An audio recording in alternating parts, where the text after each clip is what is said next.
Every haunted place has a story with a dark past. This is Ghost Encounters Podcast.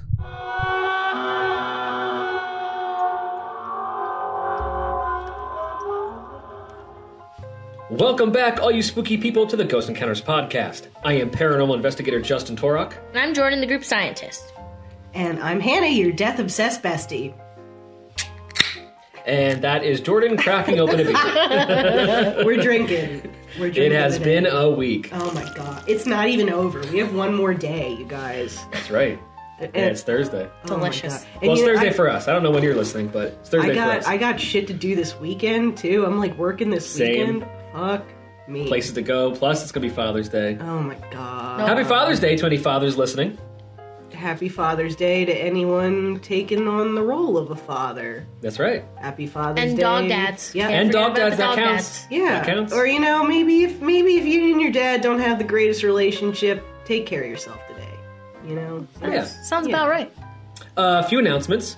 We have another Pride to be at. We are going to be at Tavern at the Sun Inn's Pride Party Palooza on June 23rd at 2 p.m. So if you're in Bethlehem, stop at the Sun Inn. And a little tidbit, I investigated the Sun Inn a couple years ago with our friend Bree. Hi Bree, I know you're listening. And that was an awesome episode. She gave great details about the history. We found some great evidence, awesome EVPs, huge hits on the K2 meter. We literally had the spirit little girl following us, like showing us around the place. It was really cool. So if you want to watch that episode, go check it out. Go to our YouTube channel. Check out the investigation at the Sun Inn. And if you're in the Bethlehem area, come and say hi at Sun Inn's Pride Party Palooza on June 23rd and be at an actual haunted place. There you go. We'll be there selling Pride merch, and it's going to be a lot of fun. Yeah. I bought beads, too. And we have Rainbow Ghost temporary tattoos. Oh, yeah. I forgot about that. That'll be fun. Kick so much ass. I might have to sit this one out. I might have to do something for Father's Day with CJ's folks. Oh, well, we are going to miss you. Yeah. But it should be a lot of fun. There's going to be a dunk tank called Dunk the Hunk. Dunk the hunk. Other vendors, music, all kinds of stuff. It's going to be great. And we have an investigation coming up at Sleepy Cat Winery. Shout out to Mark and Carrie. Carrie, I know you're listening. We were just, Hannah and I were just there over the weekend, and we were filming the preliminary interviews and B-roll. It turned out really great. They're really great people. Sleepy Cat Winery in Allentown is a great place. They have great wine. They do. It's wonderful. My dad loves their wine. It's pretty damn good. You buy a bottle every time you go. I do. I buy it for Dave. Shout out to Dave. Yeah, so be on the lookout. That investigation episode will be coming out. We're investigating at the end of the month. So maybe in about a month or so, that'll be coming out, and it's going to be great. It's coming in hot. Everything's coming in hot. It's summer. Hot. Yeah. Oh my god, it's the hottest day that we've had so far. This is balls. It's hot in here now. I'm fucking hot. I don't know about you guys. I get so hot so easily. I'm dying already. I'm gonna have to roll up my pants tonight. I don't thermoregulate at all. I'm broken. Well, you know where it's also hot? Nolans. That's New true. Orleans. And this episode is a haunted New Orleans episode. I know we spoke about a few places in New Orleans before. But now we're going to break down a couple other places, and there are so many fucking haunted places in New Orleans. We're probably going to have part 2, 3, 4, 5, all the way up to fucking part 10. Yeah. Because it's insane. The whole freaking town. Yeah. Well, on this episode, we peel back the layers of New Orleans' festive veneer to reveal a city veiled in mystery and draped in the shadows of the supernatural. As we wander through the French Quarter, let the flickering gas lamps guide us to the tales of restless spirits where haunted mansions whisper from every corner. Join us as we explore haunted New Orleans, where the past is never truly gone, and where the line between the living and the dead is as thin as the veil of mist on the bayou. There you go. That was good. We're setting the scene real Setting nice the tone. there. Yeah. That's right. That kicked ass. Jordan, you have two really cool stories to talk about. Yeah, I have a little one, and then I have a really big, good one. So we are going to start with you. Take it away. So I decided to do the Sultan's Palace. I call it the Sultan's Palace. Some people call it the Sultan's House.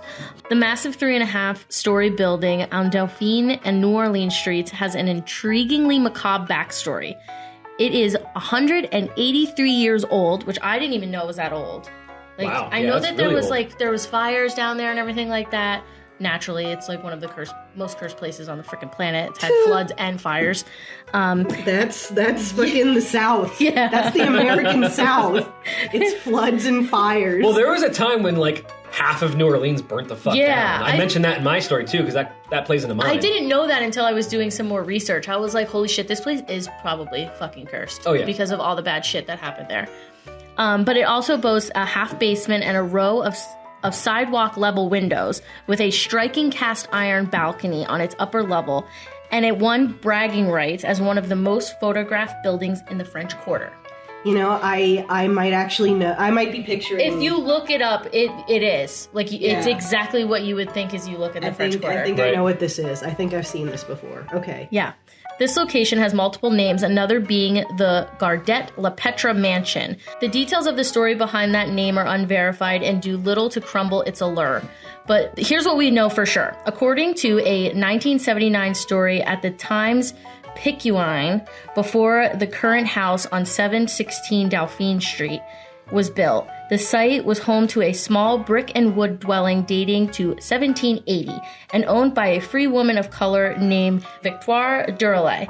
She sold it in 1811 to Francois Darby. I love the last name Darby for some reason. I don't know why. Mr. Darby. Mr. Darby. Yes. Who reportedly lived there until her death in 1816. By 1835, the original house had been razed and the work on the current house had begun for a dentist named Joseph Gardet. 4 years later, in 1839, it was sold to a planter and merchant named John Baptiste Lepetre, who owned it until 1878. It was Lepetre who had the cast iron balconies installed around 1850.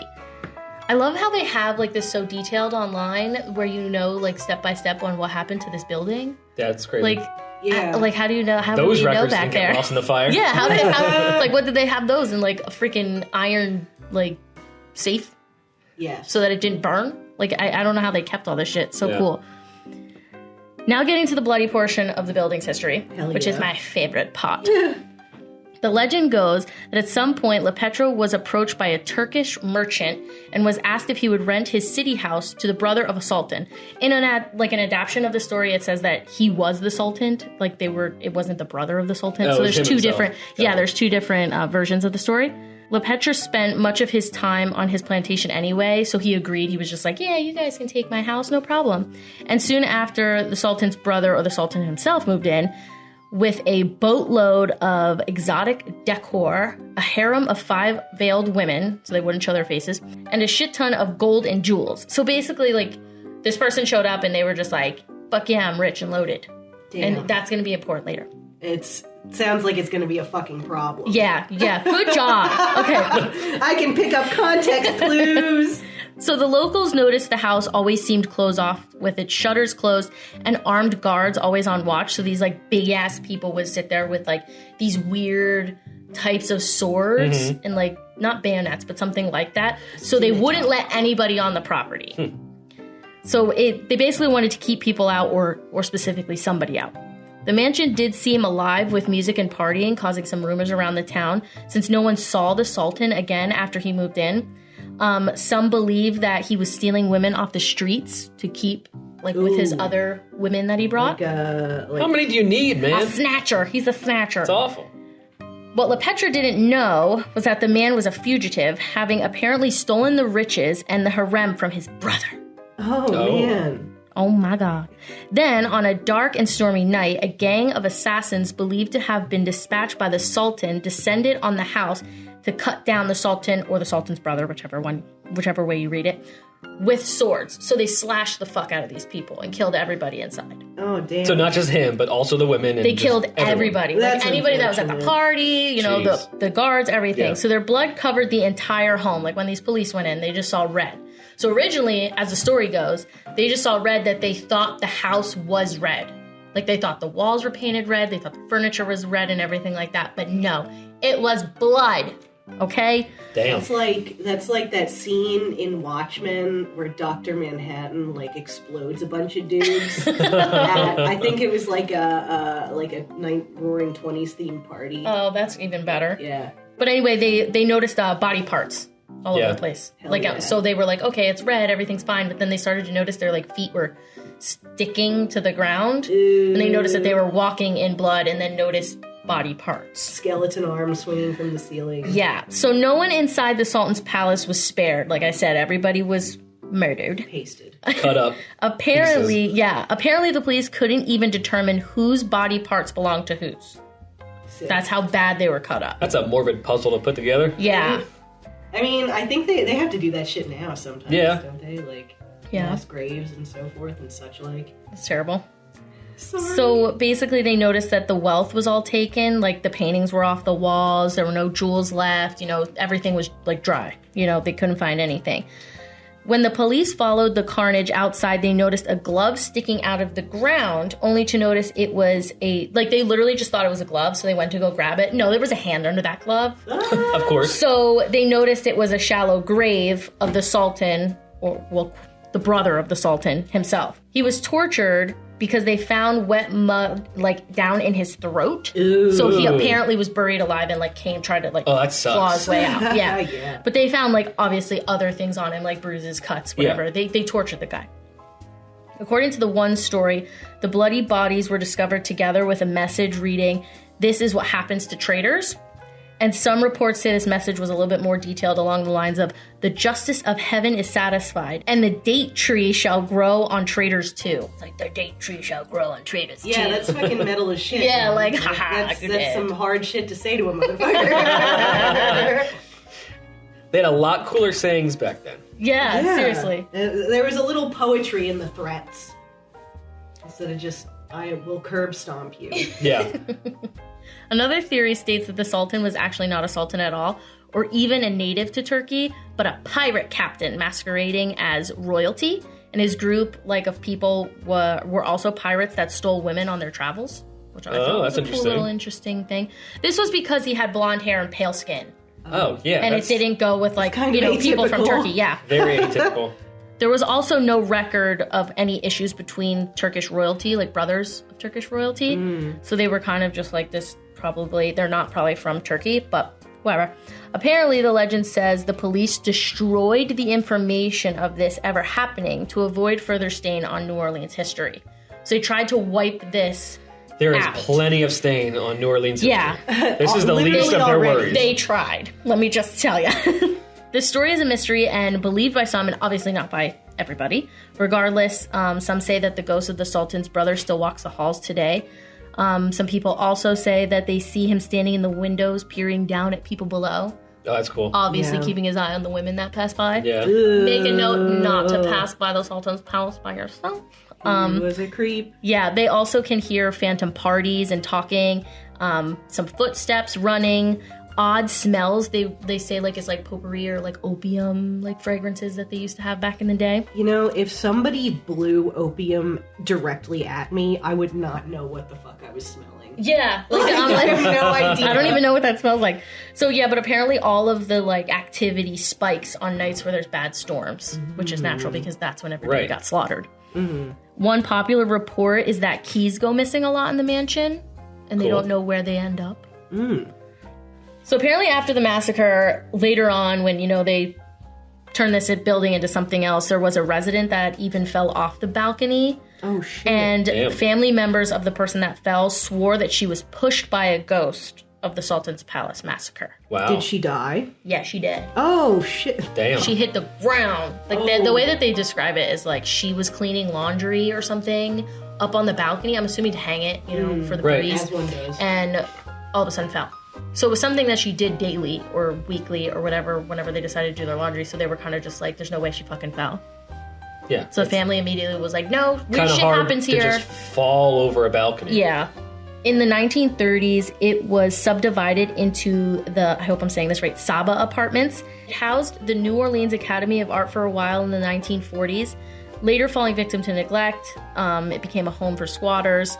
But then in the late 1960s, it was rescued, renovated, and again became an apartment building, which it remains today. I want to live Interesting. in it. Yes. But to the locals and paranormal fiends like us, it seems it will always be known as the Sultan's Palace. I wonder if the rent goes down because there is a massacre. Yeah, and it's probably haunted. I wonder if they're like, what are you here for? That will depend on the rate. Are you a spook guy? Like, are you into the spooks and the allure of this destination, or do you just want to live here? Because you just want to live here. Or you. What's the dog deposit? I gotta know. Hannah's ready to just fucking move right in. Yeah, I've had enough, you guys.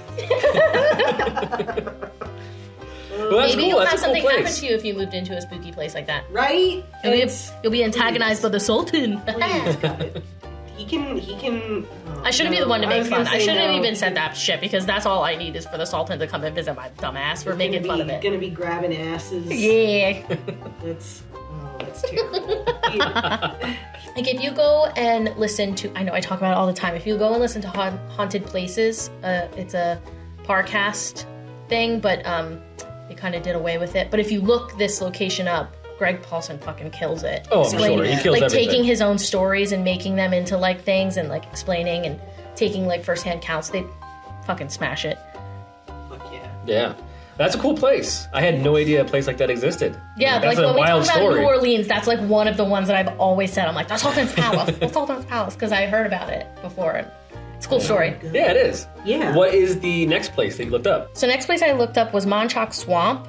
I only looked this up because of the creepiness of the story. Cool. Because like I heard about her, who we're gonna get to, so then I was like, oh shit, the swamp is fucking haunted. Well, this is the first time we've had a swamp story on the podcast. This location cool. of the swamp is haunted, so that's what's cool about it. Love it. Just a half hour northwest from New Orleans sits a haunted patch of the bayou called Manchac Swamp, like we said, and what the locals call Ghost Swamp. Oh, fuck yeah. Of course. Woo!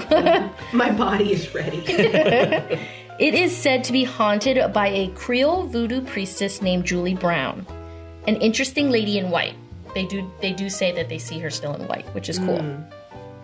She moved into a small cabin in the heart of the swamp around the 1860s.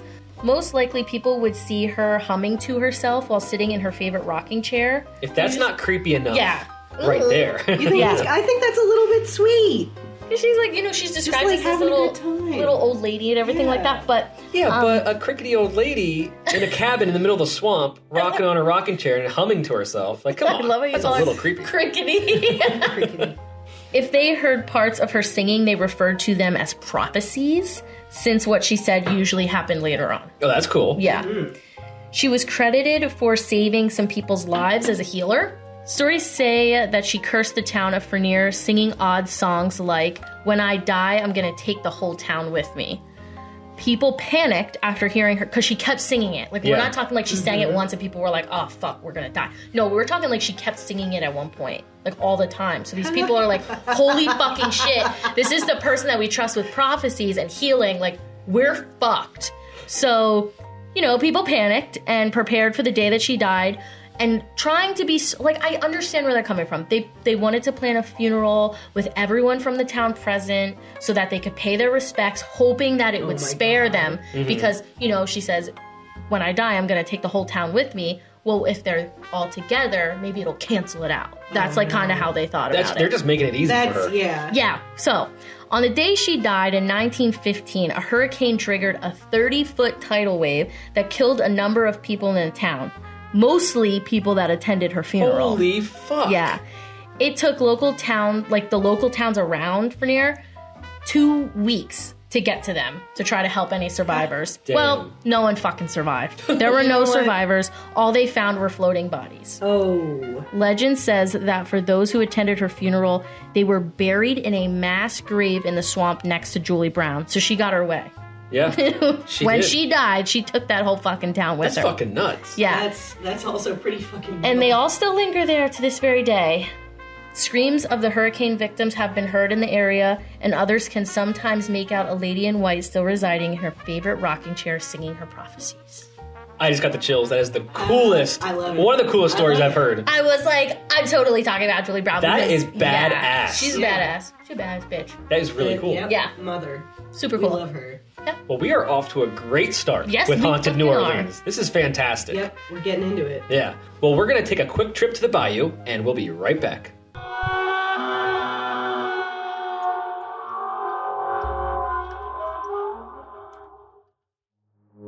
This episode is brought to you by The Colony Meadery.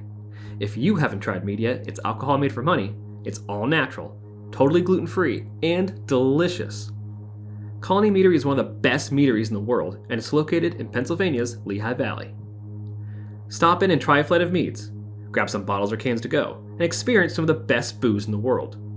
They have flavors ranging from tart and quaffable lemon laws and Wu-Tang Cran to sweet cinnamon vanilla series of tubes, and even sweet heat with their mango habanero. Learn more at colonymeadery.com. Ghost Encounters is sponsored by Phoenix Fire Media. Elevate your business with their digital marketing strategies, including their multi-award-winning social media marketing, photography, and video production. Phoenix Fire Media, igniting success through creative excellence. Visit phoenixfiremedia.com. If you're enjoying the Ghost Encounters podcast, hit subscribe and give us 5 stars. To watch full episodes of the Ghost Encounters show, visit ghost-encounters.com. And don't forget, when you're on our website, click on the Spooky Shop for all your Ghost Encounters spooky swag. To stay up to date with Ghost Encounters, follow us on Facebook, Instagram, TikTok, and YouTube at Ghost Encounters PA. To send spooky fan stories, email GhostEncountersStories@gmail.com or message us on social. Do you want ad-free episodes of Ghost Encounters podcast, plus bonus episodes, extra content, and much more? Then you should head to Patreon and be a spooky VIP. Go to patreon.com/Ghost Encounters podcast and be haunted from all the benefits with the spooky VIP membership.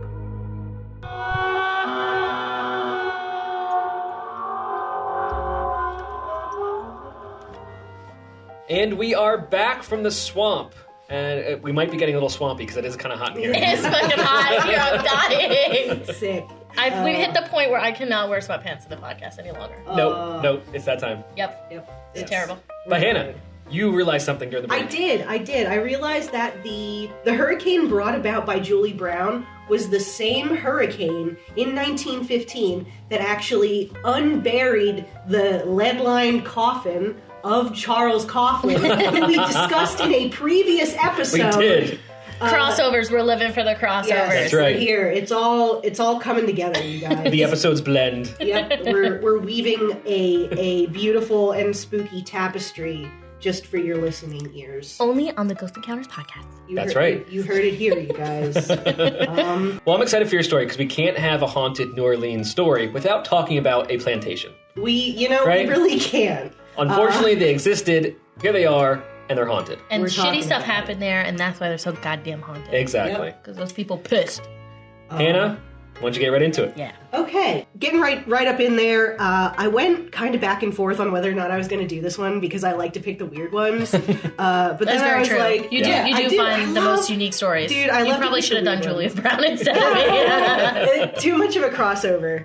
But no, I really liked the ones that you picked, and you did your fucking research in a timely manner, and I just crapped mine out last night. So here we go. The Myrtles Plantation is a former plantation and historic home located in St. Francisville, Louisiana, which is close by New Orleans.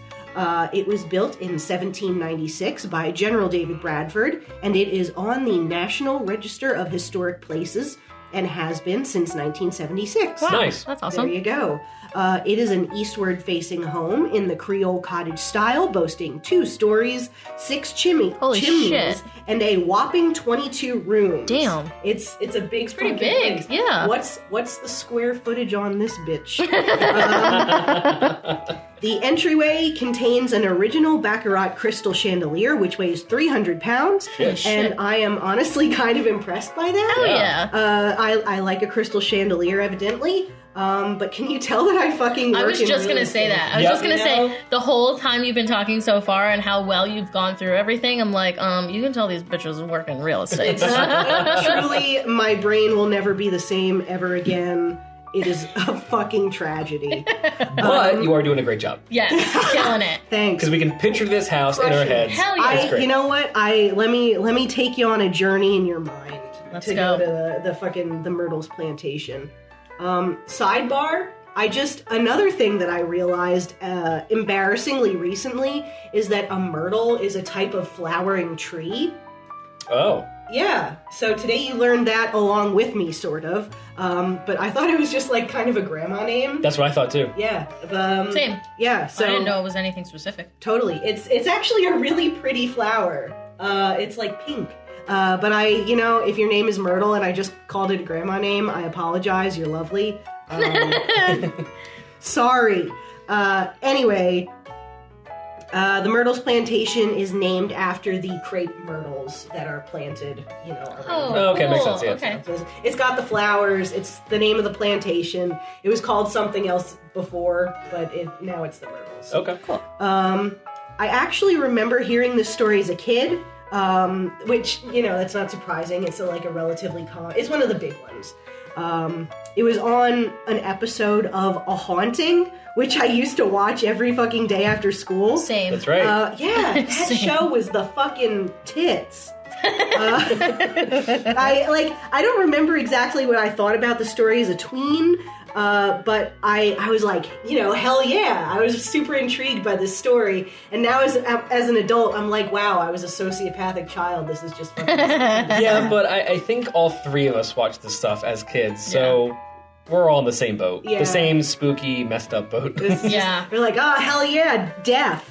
That or Forensic Files. I was like a big Forensic Files. God, dude, I still watch Forensic Files. Yeah, I they fall have asleep to Forensic they have a Files. new they have new seasons still and shit like that. It's They have more cases. It's Insane. wonderful. The story that kind of kicks off the haunting at the Myrtles Plantation is the story of an enslaved woman, and it is not a happy story. Oh. Yeah, I surprise, wouldn't have surprise. expected it Yeah, to we be a happy story. knew. Yeah. Her name was Chloe. Chloe was owned by the Woodruff family, who also owned the plantation, and Chloe worked in the house.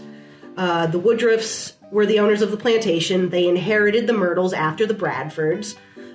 Sarah Matilda Woodruff was the surviving daughter of the family that built the Myrtles, and Clark Woodruff was a local judge who she married. The thing about Clark was that he liked to abuse the people that he enslaved. Sick. What a dick Sick, bag. terrible shit. This is truly. This is where Chloe comes in. Sadly, she was one of those abused by Clark Woodruff. In an attempt to protect herself from further abuse, Chloe started doing this thing where she was listening to the Woodruffs' conversations and modifying her behavior in order to, do better, protect herself. Because obviously she didn't want to fucking get her ass kicked. Yeah. That's human stuff. Yeah. When they caught Chloe eavesdropping, as punishment, they either had one or both of her ears cut off. Fuck. Which, that's horrifying. It's fucking horrifying. Terrible. In order to keep this mutilation hidden when she worked in the house, the Woodruffs demanded that Chloe wear a green turban. Which, you did this to her. Yeah, you did this. And now you want her to Hide act it? shamed and, And we don't want to show everybody else what could happen to them. Yeah. It's almost like they wanted them to act out so that they could do it to them too, which is shitty. It sucks. And this is kind of the point where the story diverges a little bit. According to some, Chloe vowed revenge for, the mutilation that was perpetrated upon her. Yeah.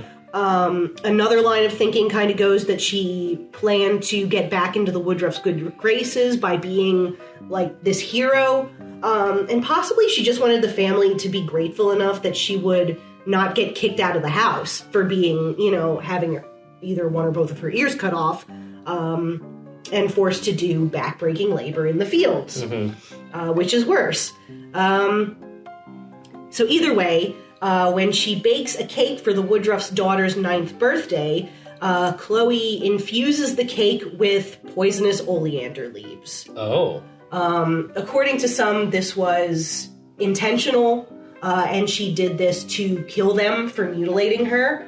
And according to other people, she had initially planned to give them a very low dose, and then nurse them back to health and gain respect as a healer, and have them be very grateful to her for saving them.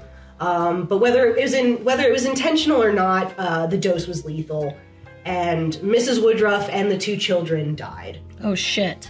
Yes. So she was left with the worst guy there. Yeah, she Shit. really, truly. I looked it up, and I'm probably on a list now because I looked it up. But oleander, it apparently does not take a whole lot of oleander to kill a person. So it was kind of an easy thing to fuck up. Gotcha. It's also toxic to breathe in the fumes from burning oleander. Oh. So if you have any on your property, don't burn it. It could hurt you. Oh my god. That's something you don't try to smoke. Yeah. Facts. Don't do it. Basically, if you are poisoned with oleander, it's not a great death. Your heart stops and you die. Damn. Yeah. However, you can treat oleander poisoning, actually, by either throwing it up or ingesting activated charcoal. The more you know on the podcast, Hannah may have saved someone's life. Yeah, if you don't know what you don't know, so don't burn oleander, and if you ingest some of it, activated charcoal. But you should probably fucking call poison control. Yeah, Just or try to saying. puke it up. Yeah, Because I don't even know saying. where I would get activated charcoal. I don't have it laying around the house. Yeah, same. We have some in the office. Of course you do.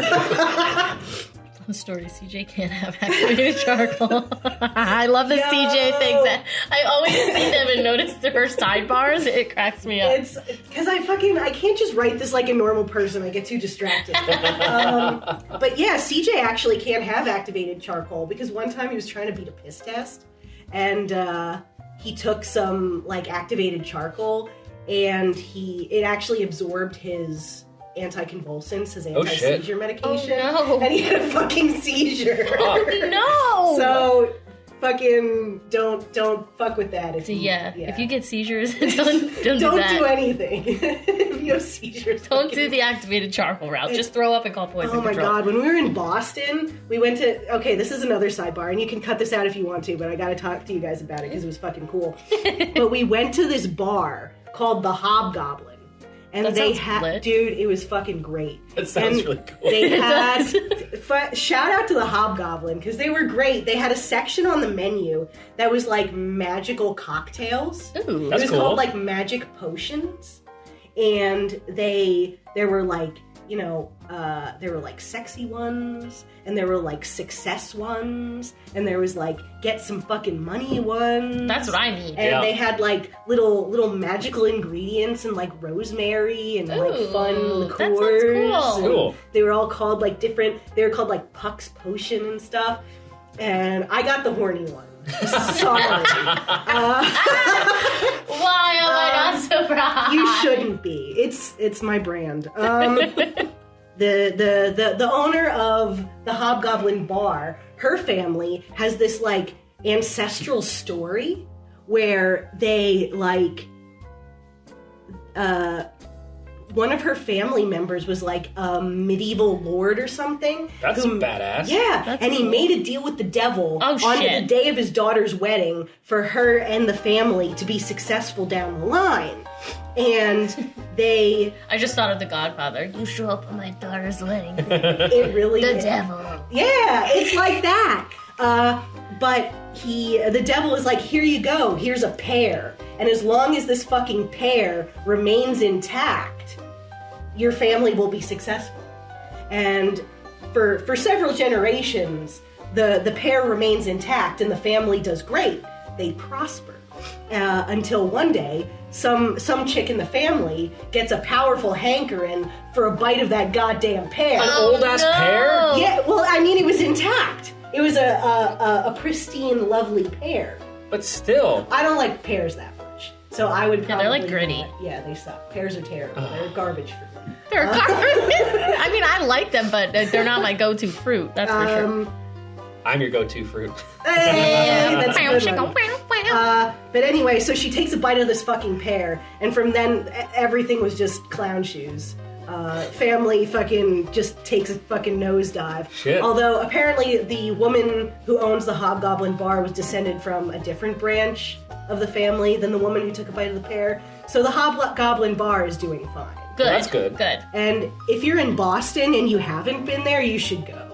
That's 'Cause awesome. That is such a cool dude, like it was- storyline for like a place to have. Right? Yeah. It's totally unrelated, and it might get cut. I don't know, but it was just cool. It was a cool. That is it was cool. a Yeah. time. That It is was a cool. thing.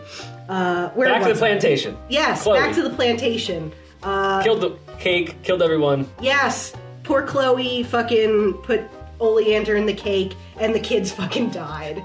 After all this goes down, word spreads throughout the plantation about what Chloe had done, and the other enslaved folks on the plantation feared further punishment from Clark Woodruff for quote-unquote harboring Chloe. So in the middle of the night, they kidnapped her and they hanged her. The people that, like, the other, like, people that were there, like, living there, or, like, Clark hung her? The people who were enslaved there. The other slaves okay. hung her. Yeah. All right. Because they feared for their lives. Okay, they were got scared it. of Clark. Yeah, Probably, I see. 'cause he I cut feel like that was Chloe's fucking ears that's like a off. common time. Like, we're not gonna all get punished because of you. Right. Yeah. Which just fucking sucks. Which sucks. It Yeah. That they sucks. even feel like they have to do that to survive. Yeah, Which is terrible. It's a terrible story. Tragedy atop tragedy. So that story was terrible. But Chloe is probably now the best known spirit that haunts the Myrtles. Fucking haunt them too. Yeah, fuck 'em. You're not getting rid of me. There is a really spectacular and well-known photograph taken in 1992 by the then owner of the Myrtles that appears to show Chloe, a young black woman in a turban, walking along the front porch of the home. Ooh, that's really cool. It's a really cool photo. It's probably like one of the best ghost photos I've ever seen. And that, you know what, that's probably like one of the reasons that I gravitated toward the story, watching this. Oh, as it is a cool picture. Isn't that neat? Yeah. Let's see. It's very, very, like, it's very crisp. Oh, wow. Yeah, like you can definitely very see that crisp. it's some sort of. It's not Yeah. like solid enough to be a person. It's kind of see through, but you can see every detail of the person. That's which really is cool. Yeah. I'll include that picture in the social post, so if Yeah. anyone wants to look at it, Yeah. that's where it is. You won't get cursed for looking at this one. No. But multiple guests and owners have seen the spirit that they assume to be Chloe, who appears as a young black woman in a turban. Usually she's seen walking between rooms, but she is occasionally known to stand over and stare at guests at the Myrtles as they sleep. Oh, that's Ooh. freaky. Yeah, that's creepy.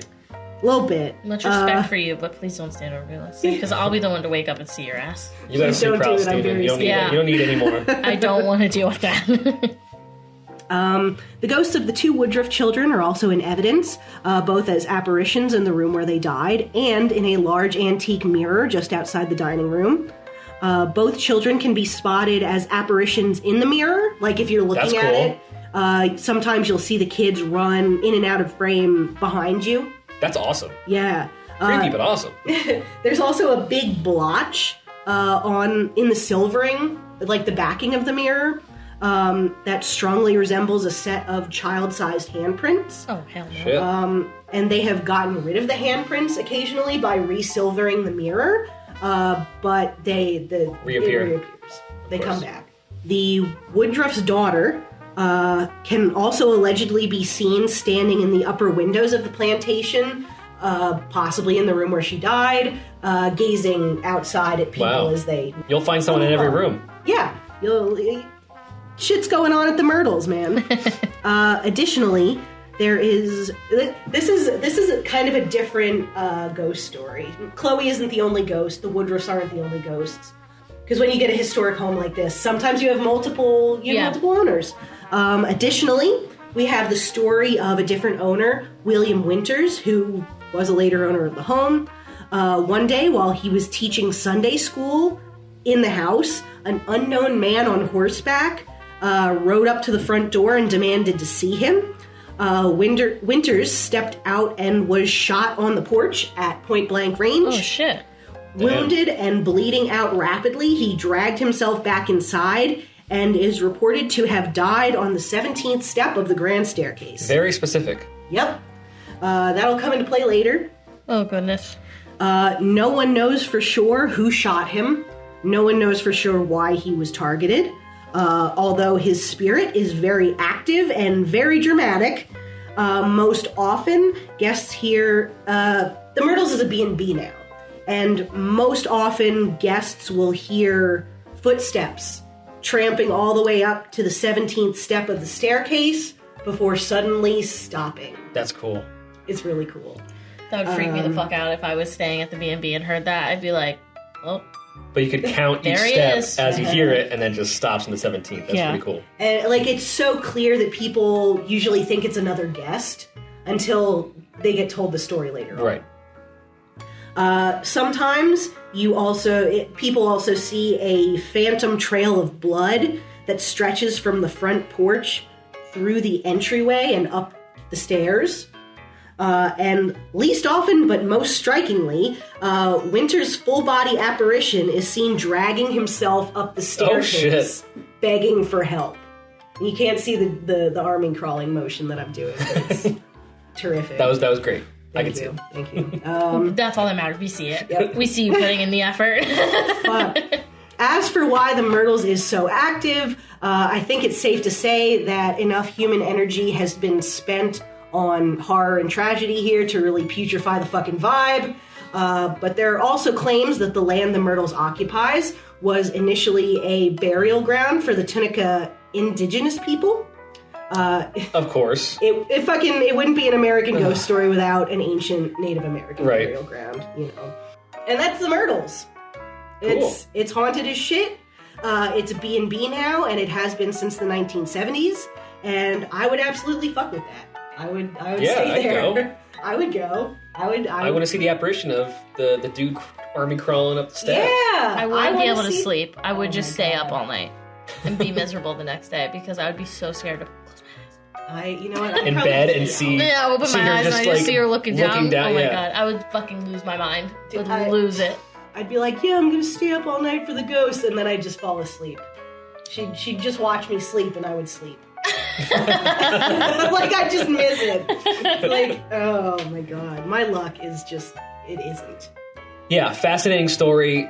A bunch of ghosts there now. Yes. And really cool evidence for all of them. Oh yeah, that, like, the photo's spectacular. Yeah, Yeah, the photo's insanely. pretty cool. Like, Yeah. one of the top 10 best. And you have multiple people seeing and hearing the same kind of thing, which is, validates all that. Mm-hmm. Cool. Well, now I'm going to talk about the Andrew Jackson Hotel. Welcome to the haunting ambiance of the Andrew Jackson Hotel, a historical gem shrouded in spectral mysteries. Nestled in the heart of the French Quarter, this 18th century European-style hotel stands out not only as a testament to the past, but as a beacon for ghostly tales. Listed on the National Register of Historic Places as well, Hell yeah. the hotel boasts iconic wrought iron balconies and a tranquil tropical courtyard, making it a truly beautiful stay in New Orleans. However, the hotel's land bears the weight of a sorrowful history, as it does in New Orleans. Yeah. Yep. There you go. It began as a boarding school and orphanage.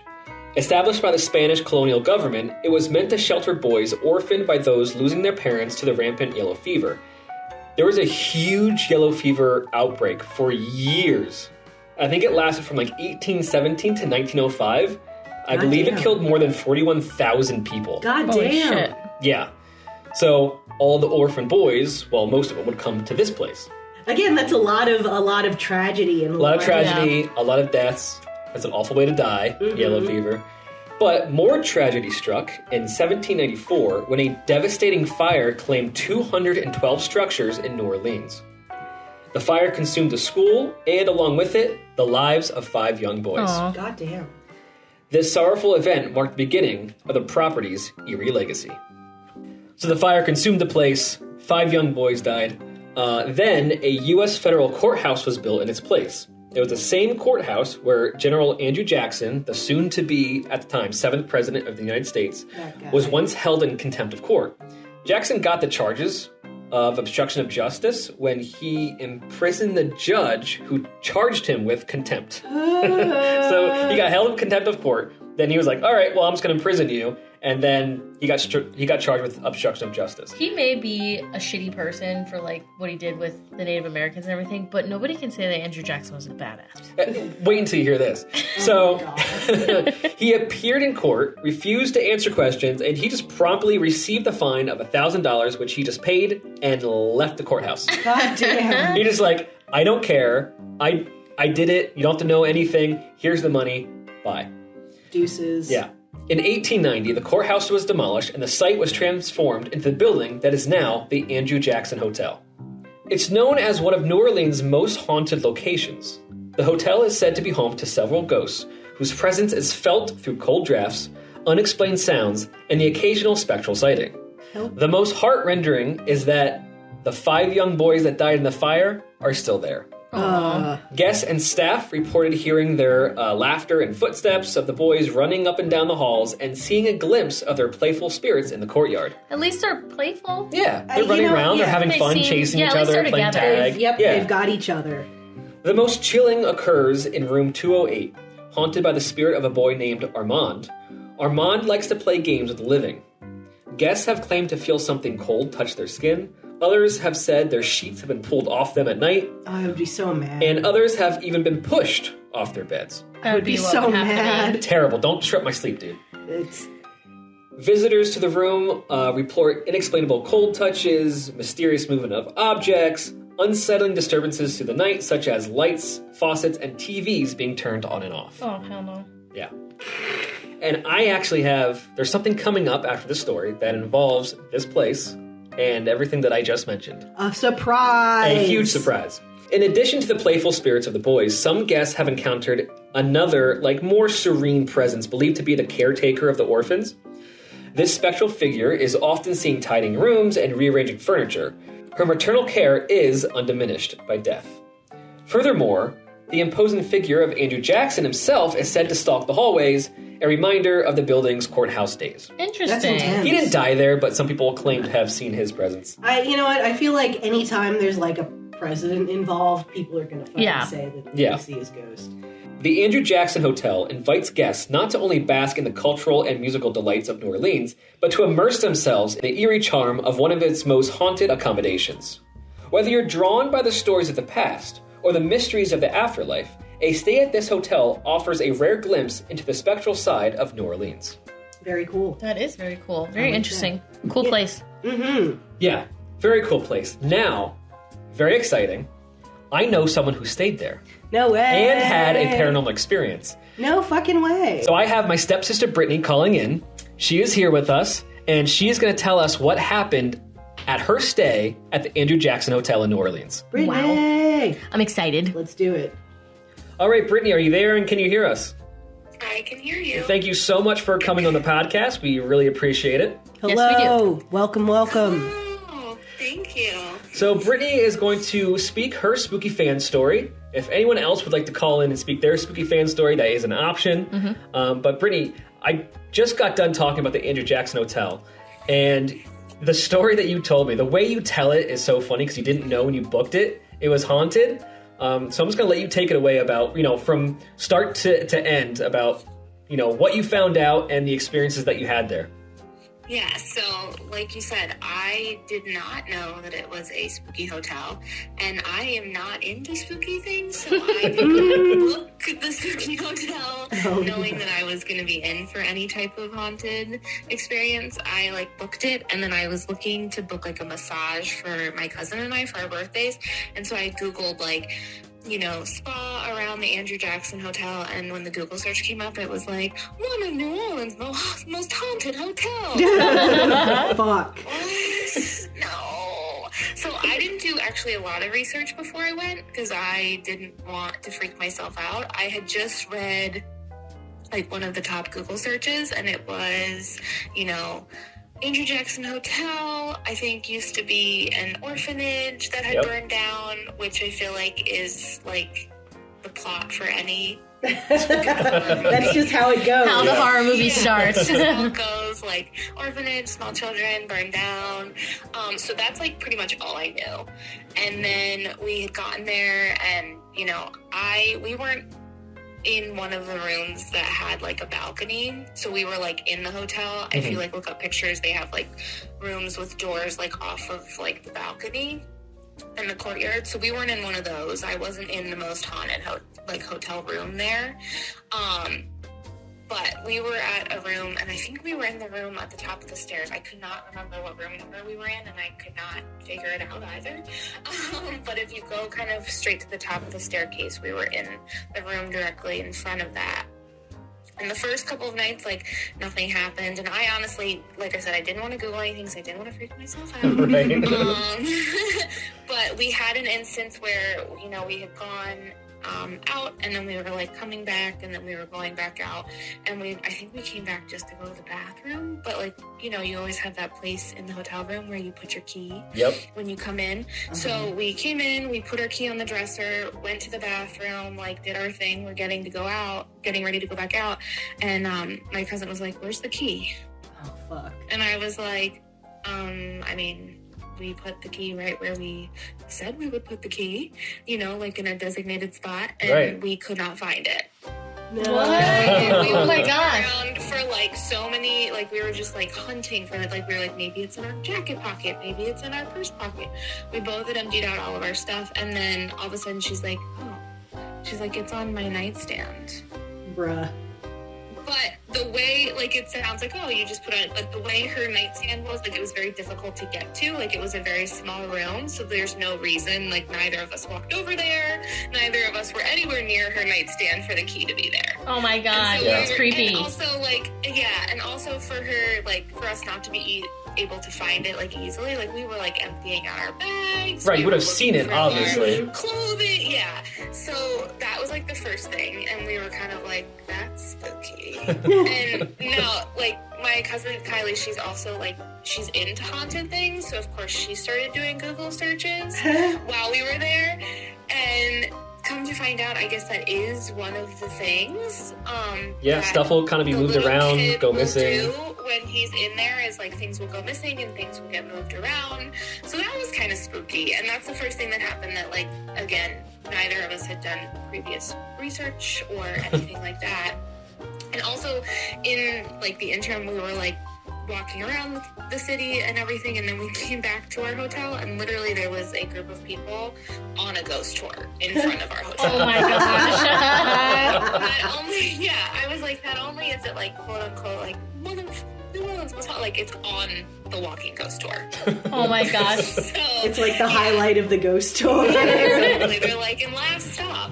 But, and then we had one other thing happen that I can remember, like, out of my mind, that sticks out.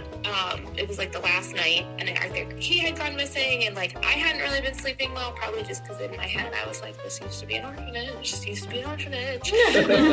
Getting spooked It was out. our last night before we were leaving, and I don't know if we fell asleep with the TV on, or we were just sleeping with the TV on, but all of a sudden, like, in the middle of nowhere, out of nowhere in the middle of the night, we heard this, like, or I heard this bang on the door out in the hallway, and then our TV was on, and it just went to snow. Oh, That's crazy.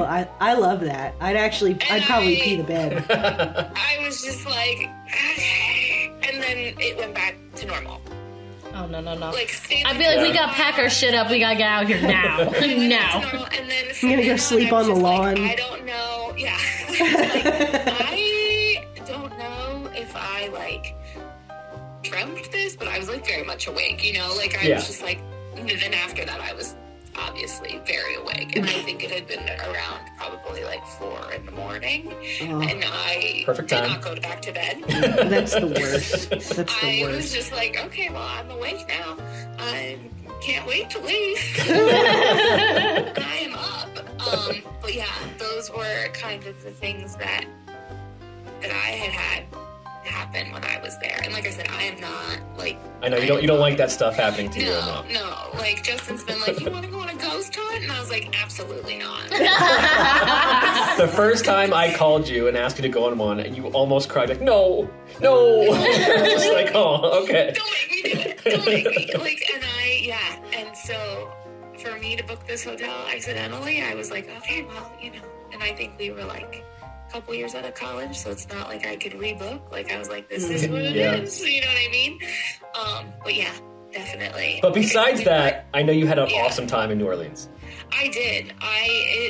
We didn't go on a walking ghost tour ourselves. We went on like a voodoo tour, which I highly recommend both of them, and I recommended going to New Orleans to Justin multiple I know. It's on my bucket list. Yes. But yeah, no, New Orleans is amazing. It's awesome. And cool. The food is amazing. Oh, yeah. But, I mean, I have a story to tell, but I didn't need that story myself.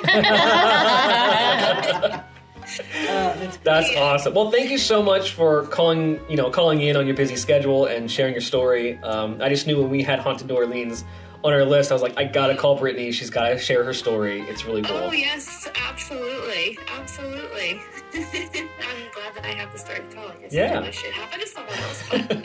It's a good one. Hell yeah. So I know you listen to the podcast when you can. Do you have a favorite episode so far that you've listened to? Oh, do I have a favorite episode that I've listened to so far? Okay, so even listening to things, like I get very creeped out. I know. So even listening to things, I have to listen to things during the day. But and this is going to sound so weird, I remember the episode where you guys were talking about random statues in random cities. And there's like a Superman statue where when he touches the crown. Oh, the Batman statue. Yeah, everyone touches his butt. I just remember specifically where I was. Like I was walking my dog and I was like, this is so weird. No, it's not like a haunted story at all, per se, but I was like, I think that I brought that fun fact up multiple times. And I'm like, and when people are like, really? I'm like, yeah. Mm-hmm. That's awesome.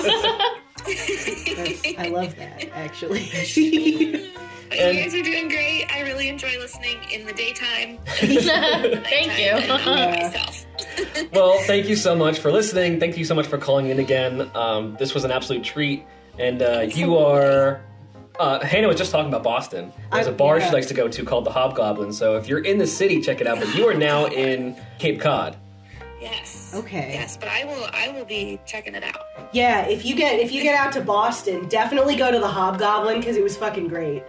They have. Absolutely. Tell her about the drinks. They have like magic potion cocktails. The whole like the interior. Yeah, they're like, oh yes, they've got like mystical ingredients and liqueurs and like rosemary and that's awesome. Oh yeah, you drink them with intention and then you get the benefits of the magic. But definitely do it. It's great. Yeah. Loved it. Awesome. I have to put it on my list. But definitely number of haunted places and probably Cape Cod and that area. So we'll have to get up there and come see you and along with the spooky places. Absolutely, and I hope not to encounter one while I'm here. All right, well, thank you so much for calling in. Really appreciate it, and I'll see you soon, and I love you. Absolutely. Love ya. Thanks so much. Bye. Bye. Thank you. Well, that was great to hear from Brittany. That was. You know, I think this was the first time we had a spooky fan story that actually tied into a specific place that we talked about. Heck yeah. So that's really cool. Mm-hmm. Partly why I chose the Andrew Jackson Hotel, because I heard her story before, and I was like, I should call her in for this. This is great. An obvious plant. Yeah, it was. You know what? It worked out. It was good. But yeah, there's so many haunted places in New Orleans. We're going to have many parts. So if any of you listening have suggestions of places you want to hear next, tell them, and we'll put those at the top of the list for the next New Orleans episode. Yep. And again, thank you all so much for listening. And please give us 5 stars wherever you are listening. Share the podcast around. It's been great. The numbers are growing. And yeah, it's just awesome to have all you spooky listeners along with us. And send us spooky fan stories. Yes, please. We need them. Tell your friends. The spooky fan stories. GhostEncountersStories@gmail.com. Message us on social. Whatever you can do, whatever you want to do. You can be anonymous. Send them in. If you want to call in, like I said, sure, we can have you we're call open in. to that. Open to that. I think It's pretty, been fun so far. Yeah, it's been Fast great. and loose, you guys. I love being able to talk with our fans. It's pretty awesome. It's fun. Yeah, it is. And I like that. I like that sometimes people listen to us and are scared.